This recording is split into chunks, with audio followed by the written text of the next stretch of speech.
স্বপ্ন ছিল তিস্তার বুকে হাসি ফুটবে কৃষকের মুখে, স্ট্রবেরি চাষে বিপ্লব ঘটবে, বদলে যাবে অর্থনীতি। কিন্তু একটু ভুলেই সব শেষ। সবুজে ভরে ওঠা মাঠ এখন বিষাদের প্রতীক।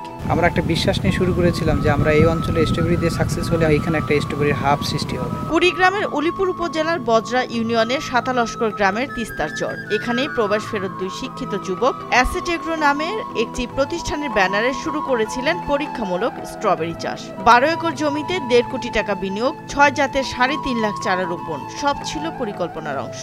আশা ছিল অল্প সময়ে ভালো ফলন ও মোটা লাভ। অ্যাসেট এগ্রো থেকে আমরা মোট 12 একর জায়গাতে স্ট্রবেরি চাষ করেছি। তো আমাদের বিশ্বাস ছিল যে প্রতি একরে 10 টন স্ট্রবেরি হারভেস্ট হবে, কিন্তু 12 একর জায়গা জুড়ে এখন পর্যন্ত 1 টন স্ট্রবেরি হারভেস্ট হয়নি। প্রথম দিকে সব ঠিকই চলছিল। কিছুদিনের মধ্যেই সবুজ পাতায় ছেয়ে যায় মাঠ, ফুলেও ভরে ওঠে গাছ। কিন্তু আশার ফুল ফুটলেও ফল দিল না গাছ। গুটি কয়েক গাছে অপুষ্ট ফল, বাকি মাঠ জুড়ে হতাশা। দেখলাম তাদের যে গাছগুলো আছে অনেক ভালো, কিন্তু ফলন স্বরূপ নাই, একবারেই নষ্ট হয়ে গেছে।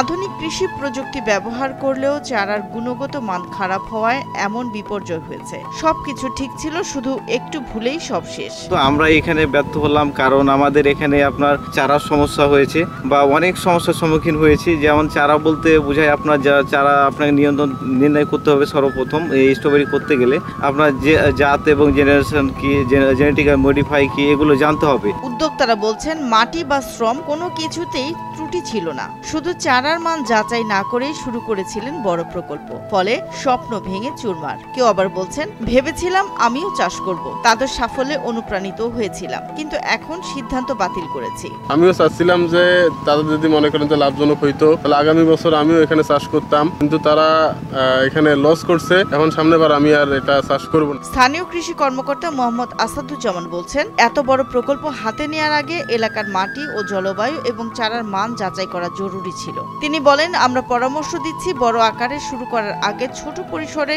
পরীক্ষামূলক চাষ করে মাটি, আবহাওয়া ও জাতের উপযোগিতা যাচাই করা দরকার। যে কোনো প্রজেক্ট করার আগে আমাদের যে উদ্যোক্তাগণ রয়েছেন, এনারা যে চারা সংগ্রহ করেছেন, সে চারা বা এখানে কোনো প্রজেক্ট শুরু করার আগে এটা রিস্ক বা এটা লোকেশন এটার জন্য ফিট কিনা, সুইট কিনা, এসব বিষয়ে এক্সপার্ট বা কৃষি সম্প্রসারণ অধিদপ্তরের সাথে পরামর্শ করা প্রয়োজন ছিল। তারা যদি আমাদের সহযোগিতা নিতেন, তাহলে হয়তো তারা এরকম ক্ষতিগ্রস্ত হতো না। তাদের ব্যর্থতায় কিছু মানুষ পিছিয়ে গেলেও উদ্যোক্তারা এখনো স্বপ্ন ছাড়েননি। তারা বলছেন বিকল্প ফসল চাষ করে প্রথম দফার ক্ষতি পুষিয়ে নেবেন, একদিন সবকিছু গুছিয়ে আবারও স্ট্রবেরি চাষে ফিরবেন। তবে আমরা একেবারে যে আশা হতো তা নই, আগামীতে আমরা এখানে স্ট্রবেরি চাষ করব, সে জাত আমরা নির্ণয় করতে পেরেছি।